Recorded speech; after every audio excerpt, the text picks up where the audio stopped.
Hello बच्चा लोग। तो क्लास 9th पहले चैप्टर की 1.3 एक्सरसाइज आप लोगों की यहाँ पर स्टार्ट करने जा रहा हूँ। अब इसमें पहला क्वेश्चन हमें कहता है कि निम्नलिखित भिन्नों में को दशमलव रूप में लिखिए और बताइए कि प्रत्येक का दशमलव प्रसार किस प्रकार का है। तो पहला क्वेश्चन है यहाँ 36/100। तो इसको हमें पहले लिख लेना है यहाँ पर। एक्सरसाइज 1.3 का पहला क्वेश्चन 36/100 यानी 36/100। तो इसको आप कैसे लिखोगे? यहाँ पे हमें लिखना है 36 और इधर 100। करना कुछ नहीं है आप लोगों को, बस यहाँ दशमलव लगाना है और इधर 0 बढ़ाना है। ऐसा करके हम यहाँ पर दशमलव लगा करके यहाँ 0 बढ़ा दिए तो इसको 0 पॉइंट ये कुछ रहेगा। इसके बाद फिर हमें 3 बार इसको गुणा लेकर के जाना है 3। तो यहाँ पर ये 300। अब इधर ये बचेगा, यहाँ पर 60 बच जाएगा, ये कट गया। अब एक स्टेप हम उसको और बढ़ाएंगे। यहाँ पर हमने 0 बढ़ाया और यहाँ पर इसको 6 बार में लेकर के गए तो ये 600 यहाँ से कट गया पूरी तरीके से। तो पहला क्वेश्चन हमारा शांत हो गया। शांत का मतलब है जो पूरी तरीके से कट जाए। तो यहाँ पर ये हमारा जो इसका दशमलव प्रसार है ये शांत है और इसका दशमलव प्रसार 0.36 है। तो ये हो गया हमारा पहला क्वेश्चन। इसके बाद दूसरा क्वेश्चन है 1/11। दूसरा क्वेश्चन 1/11। अब इसको हम क्या करेंगे? 1/11 को हम लिख सकते हैं यहाँ पर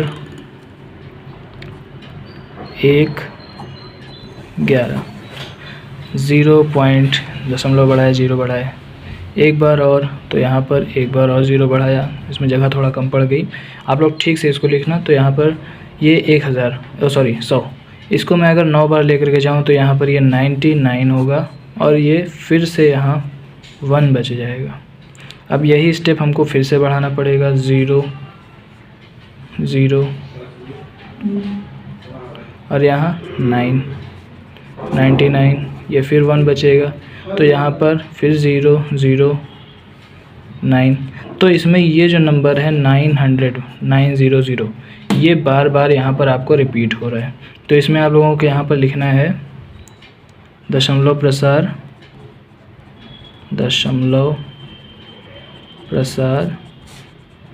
अशांत आवर्ती माने एक ही चीज़ बार बार रिपीट हो रही है। क्या आ रहा है? 0.09009। ये 009 जो है ये आपका बार बार रिपीट हो रहा है। तो ये है इसका आंसर। इसके बाद अगला क्वेश्चन हमें कहता है यहाँ पर 4 सही 1/8। ये जो सही बटा वाला है इसको सॉल्व करना आप लोगों को सीखना पड़ेगा। तो इसको सॉल्व करने के लिए हमें पहले क्या करना है? 8 का 4 से गुणा करना है। 8 चौके 32 प्लस 1 को जोड़ देना है। तो यहाँ पर 33/8 ये लिखना है हमें। और इसके बाद 33 को अंदर 8 को बाहर, 8 चौके 32 यहाँ पर लिखना है। और इसके बाद इसको 1 हमारे पास यहाँ बच रहा है।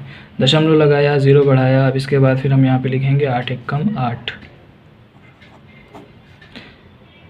फिर यहाँ पर बचेगा आपका 2, इसमें भी 0 बढ़ाओ। 8 8 × 2 = 16। तो ये 8 × 2 = 16 यहाँ पर 16 हो गया। इसके बाद बचेगा यहाँ पर 4, फिर 0 बढ़ाए। 8 × 5 = 40।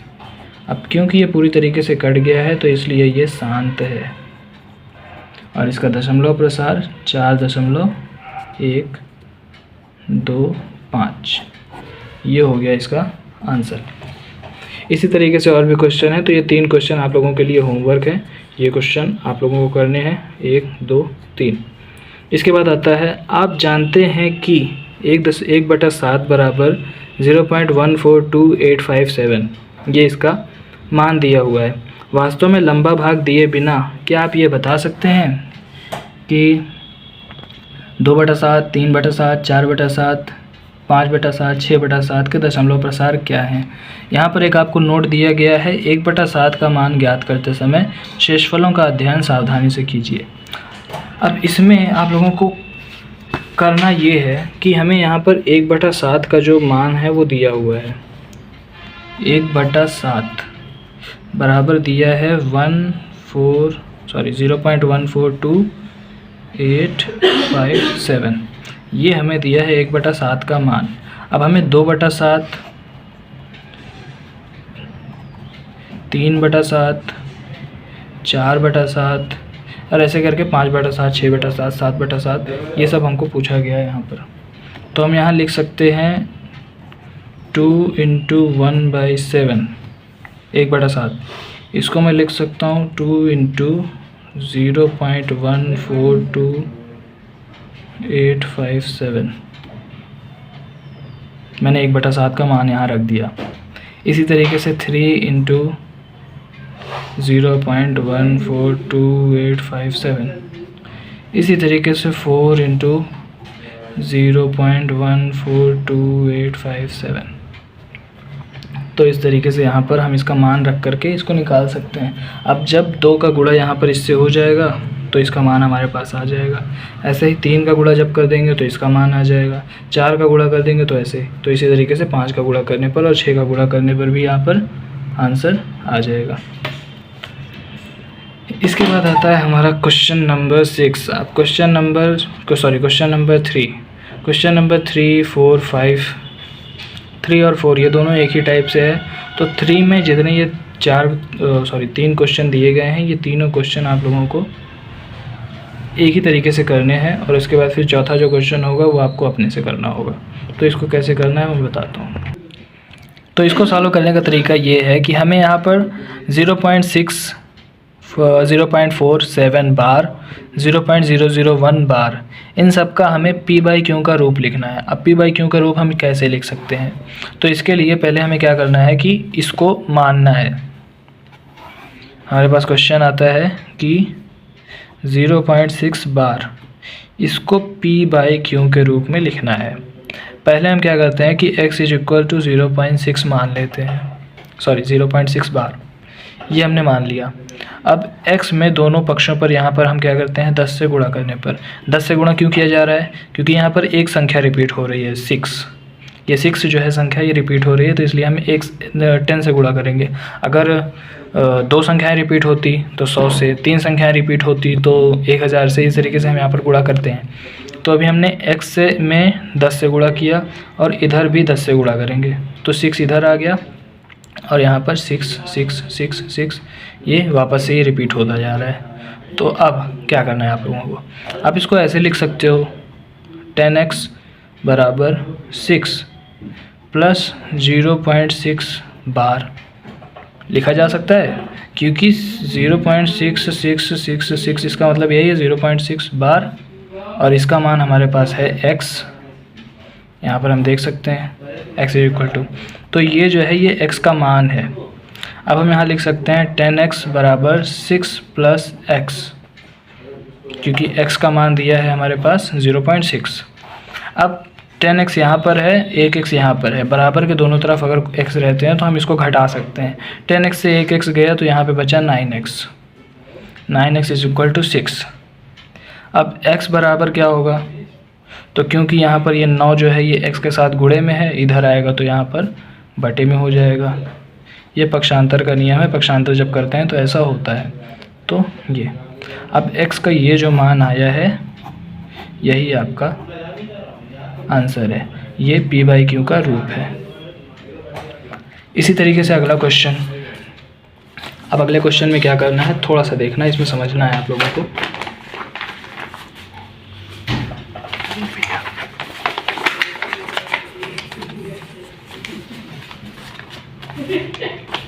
अब इसमें क्या करना है, इस अगले क्वेश्चन में हमको यहाँ पर दूसरे क्वेश्चन में 0.47 बार, 7 बार यहाँ पर रखा गया है।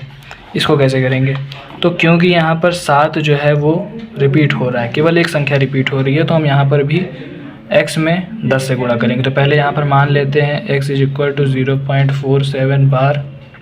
अब x = 0.47 बार। अब इसमें दोनों तरफ हमें 10 से गुणा करना है। 10x = 4.7777 ये हो सकता है यहाँ पर। अब इसको क्या मैं इस तरीके से लिख सकता हूँ, ये मैं आप लोगों से पूछना चाहता हूँ, क्या मैं इसको इस तरीके से लिख सकता हूँ 4.3 प्लस 4 0.47 बार, ये क्या ये रिपीट हो सकता है यहाँ पर? क्योंकि अगर मैं यहाँ पर से 4.7 में से अगर यहाँ मैं 3 निकाल देता हूँ तो यहाँ बचेगा 0.4777 फिर से रिपीट हो करके, तो ये हो गया हमारे पास ये इस तरीके से। अब 0.47 बार का जो मान है वो यहाँ पर x दिया गया है, तो हम यहाँ लिख सकते हैं 10x बराबर 4.3 प्लस x। अब 10x बराबर 4.3 प्लस x है, तो एक x यहाँ, तो ये 10x यहाँ पर है और एक x यहाँ पर है, हम इसको घटा सकते हैं, इसको हम लिख देंगे 9x बराबर 4.3, ये हो गया। अब 4.3 को मैं यहाँ लिख सकता हूँ 4/3/10, क्योंकि आप जानते हो अगर ये दशमलव हटेगा तो दशमलव हटने पर नीचे एक 0 बढ़ता है और 1 लगता है, तो ये हो गया यहाँ पर 9x बराबर 43/10। हम इसको लिख सकते हैं x इज इक्वल टू 43/90। ऐसा क्यों? क्योंकि 9 का गुणा 10 में जब होगा तो ये 43/90 यहाँ पर आ जाएगा। ये है यहाँ इस क्वेश्चन का p/q का रूप। इसी तरीके से अगला क्वेश्चन है 0.001, इसको आप लोगों को करना है अपने से, ठीक है।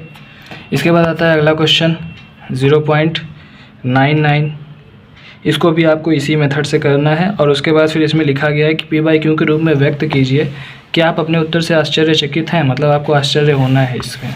अपने अध्यापक और कक्षा के सहयोगियों के साथ उत्तर की सार्थकता पर विचार कीजिए, तो ये आपको अपने से करना है।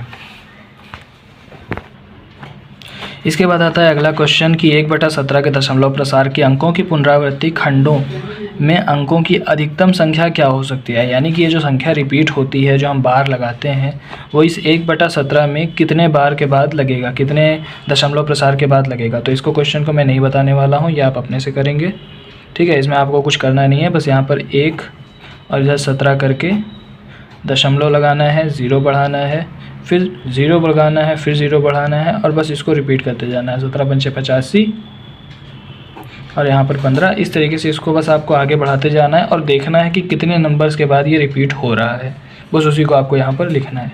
इसके बाद p/q के रूप में परिमेय संख्याओं के अनेक उदाहरण लीजिए जहाँ p और q पूर्णांक है, जहाँ 1 के अतिरिक्त कोई उभयनिष्ठ गुणनखंड नहीं है, जिसका सांतः दशमलव प्रसार है। क्या आप यह अनुमान लगा सकते हैं कि q को कौन सा गुण अवश्य संतुष्ट करना चाहिए?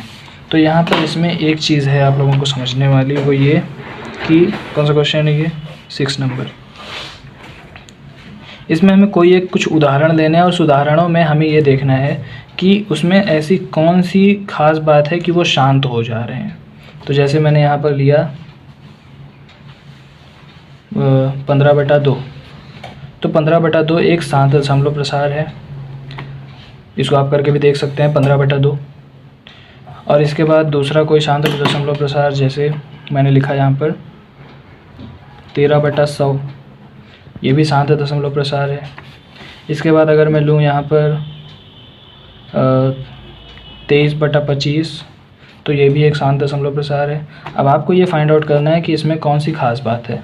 तो इसमें जो ये खास बात ये है कि इसका जो हर है, हर माने इसका डिनोमिनेटर, नीचे वाली संख्या, वो नीचे वाली संख्या या तो 2 होनी चाहिए, या 2 का गुणज होनी चाहिए, 5 का गुणज होनी चाहिए, या दोनों का गुणज होनी चाहिए, या दोनों। तो आप यहाँ पर देख सकते हो 100 जो है 100 2 और 5 दोनों का गुणज है, 2 का गुणज है, 25 5 का गुणज है।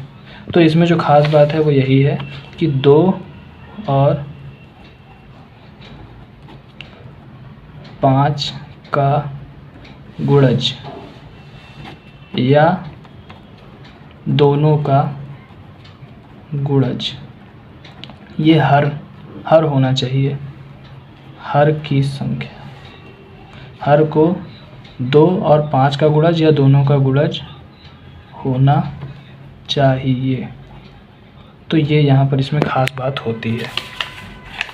इसके बाद ऐसी 3 संख्याएं लीजिए जिनके दशमलव प्रसार अनावसानी अनावर्ती हो, ये आप अपनी मर्ज़ी से ले सकते हैं। तो इसको मैं बता देता हूँ।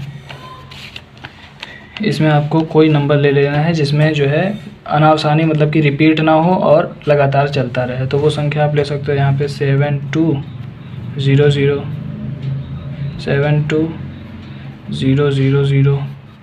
720000। तो इस तरीके से हम ये नंबर लेंगे, ये आगे बढ़ता जाएगा, ना ही ये रिपीट हो रहा है और ना ही, क्योंकि यहाँ पर देखिए आप इसमें 2 ज़ीरो हैं, इसमें 3 ज़ीरो हैं, इसमें 4 ज़ीरो हैं, ये आगे बढ़ते जाएंगे। इसी तरीके से दूसरा कोई नंबर जैसे हम ले सकते हैं 432 432 4032 40032 4000032। इस तरीके से ये आगे बढ़ते जाएगा। इसी के अलावा हम तीसरा कोई नंबर ले लें 0.123 0123 00123 000123। ये आगे बढ़ता जाएगा। तो ये रिपीट भी नहीं हो रहा है और आगे बढ़ते जा रहा है। तो ये आपका हो गया 7वें क्वेश्चन का आंसर। इसके बाद 8वां क्वेश्चन जो है उसका आंसर होगा 5/7 और 9/11। तो पहले हम इसको हल करेंगे। 5/7 और 9/11, इसका दशमलव प्रसार देखा जाए कि क्या होता है। तो 5/7 का दशमलव प्रसार 7 और यहाँ पर 5 0 दशमलव। अब 7 पंचे 35, 7 छंग 42, 7 सते 49, 7 सते 49। 1 लगाया, 0 बढ़ाया, 7 एकम 7 7, फिर यहाँ पर 3 आया, 7 चौके 28, तो यहाँ पर 28 हो गया। 2 7 दूनी 14, तो यहाँ पर 14, फिर 6 आया, 0 बढ़ाया, 7 पंचे 35, 7 अट्ठे 56, 7 अट्ठे 56, फिर यहाँ 4 आ गया, 7 पंचे 35, यहाँ पर 35 और फिर ये 5। तो अब ये जो 5 यहाँ पर फिर से आ गया है, तो ये फिर से यही संख्या जो होगी ये रिपीट होगी, यही संख्या फिर से रिपीट होगी। ऐसे ही दूसरी संख्या यानी 9/11 को हम ले लेते हैं 11। 0 लगाया, दशमलव लगाया, 0 बढ़ाया हमने, तो 11 अट्ठे 88,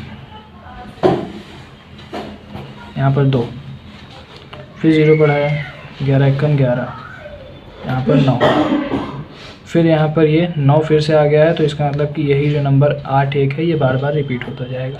तो अब हमें ऐसी कोई संख्या लेनी है जो इन दोनों के बीच हो, 7 1 और 8 1 इनके बीच की हो, यानी कि 7 1 से अधिक होनी चाहिए और 8 1 यानी इससे कम होनी चाहिए। तो हम यहाँ नंबर ले सकते हैं, हमें 3 अलग अलग अपरिमेय संख्या लेनी है इसके बीच में। तो हम यहाँ पर ले सकते हैं कोई भी संख्या, जैसे 0.7 7200 720000 72000, यानी कि रिपीट नहीं करनी चाहिए, तभी अपरिमेय संख्या होगी। ये जो है ये रिपीट नहीं करनी चाहिए। यहाँ पे अभी देखो, यहाँ पे 2 ज़ीरो हैं, यहाँ पे 3 ज़ीरो हैं, यहाँ पे 4 ज़ीरो हैं, तो ये जो है रिपीट नहीं करना चाहिए, हमेशा अलग अलग आना चाहिए। इसी तरीके से दूसरा हमने ले लिया, यहाँ पे हम 7 4 कर दिए, 74520 7452000 7452000। ये इस तरीके से ये यहाँ पर रिपीट नहीं करना चाहिए, आपका आगे बढ़ते जाएगा। इसी तरीके से कोई तीसरी संख्या 79411 79411 79411। इस तरीके से हम ये नंबर ले सकते हैं, ये आगे बढ़ते जाएगा, ये रिपीट नहीं होगा। तो ये है अपरिमेय संख्याएं।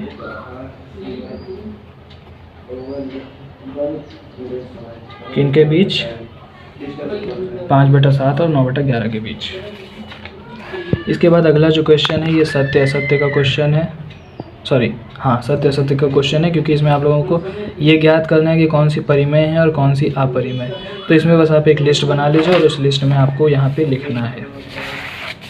ये मैंने यहाँ पर लिस्ट बना दी, अपरिमेय और परिमेय। अपरिमेय के नीचे अपरिमेय वाली लिख दो और परिमेय के नीचे परिमेय वाली लिख दो। तो यहाँ पर ये एक अपरिमेय संख्या है 23, √23 एक अपरिमेय संख्या है 25, 225 ये भी एक अपरिमेय संख्या है। इसके बाद 0.3796 ये एक परिमेय संख्या है क्योंकि ये शांत है।